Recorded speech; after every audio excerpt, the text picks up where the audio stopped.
Perkembangan sosiologi terdiri dari 1. Perkembangan awal, 2. Abad pencerahan, 3. Abad akhir. Sejarah sosiologi.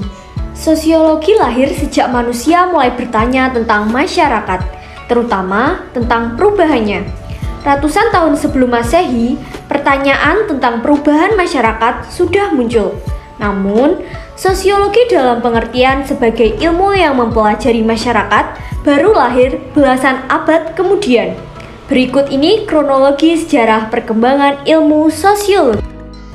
Perkembangan awal sosiologi. Para pemikir Yunani kuno, terutama Socrates, Plato, dan Aristoteles, beranggapan bahwa masyarakat terbentuk begitu saja.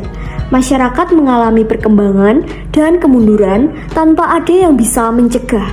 Kemakmuran dan krisis dalam masyarakat merupakan masalah yang tidak terelakkan. Anggapan tersebut terus dianut semasa abad pertengahan. Para pemikir seperti Agustinus, Avicenna, dan Thomas Aquinas menegaskan bahwa nasib masyarakat harus diterima dengan sebagian dari kehendak ilahi.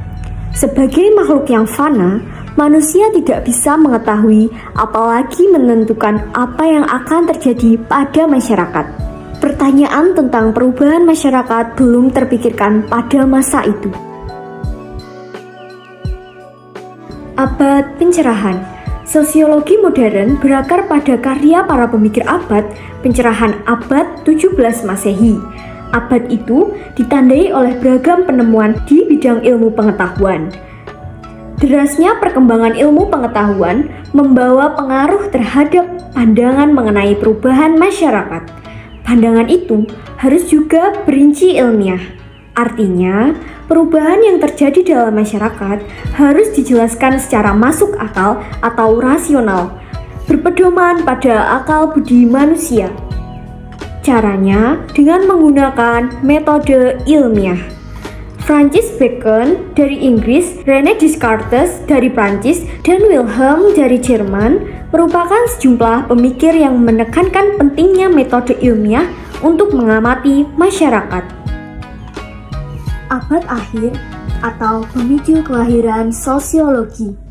Perubahan pada abad pencerahan membawa perubahan revolusioner sepanjang abad 17 Masehi.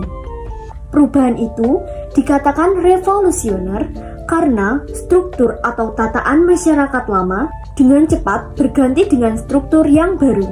Revolusi sosial yang paling jelas tampak dalam Revolusi Amerika, Revolusi Industri, dan Revolusi Prancis.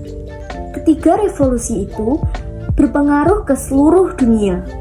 Hal ini wajar mengingatkan kawasan Asia dan Afrika ketika itu sedang menjadi daerah koloni Eropa. Pada Revolusi Amerika, koloni Inggris di Amerika Utara ini membentuk negara republik yang demokratis. Pemerintahan jenis ini baru pertama kali muncul saat itu. Ketika kebanyakan negara membentuk pemerintahan monarki, gagasan tentang kedaulatan rakyat atau rakyat yang berkuasa dan pentingnya hak asasi manusia atau semua orang bermartabat sama telah mengubah susunan serta kedudukan orang dan kelompok dalam masyarakat. Pada masa revolusi industri, muncul kalangan baru dalam masyarakat, yaitu kaum kapitalis yang memiliki modal untuk membuat usaha, serta kaum bangsawan dan rohaniwan yang sebelum lebih berkuasa mulai disaingi oleh kaum kapitalis yang mengendalikan ekonomi. Kemudian, muncul kesadaran akan hak asasi manusia dan persamaan semua orang di hadapan hukum yang mengakibatkan terjadinya revolusi Prancis. Pada saat itu, rakyat menggulingkan kekuasaan bangsawan yang dianggap bersenang-senang di atas penderitaan rakyat itu, lalu membentuk pemerintah yang lebih demokratis. Revolusi-revolusi ini menyebabkan berbagai perubahan dan gejolak dalam masyarakat. Tatanan yang telah berusia ratusan tahun dalam masyarakat diobrak-abrik dan dijungkir balikan. Perubahan ini tidak jarang disertai peperangan, pemberontakan, dan kerusuhan yang membawa kemiskinan dan kekacauan. Karena itulah, para ilmuwan tergugah untuk mencari cara menganalisis perubahan secara rasional dan ilmiah sehingga dapat diketahui sebab dan akibatnya. Tujuannya agar bencana yang terjadi akibat perubahan dalam masyarakat bisa diantisipasi dan dihindari.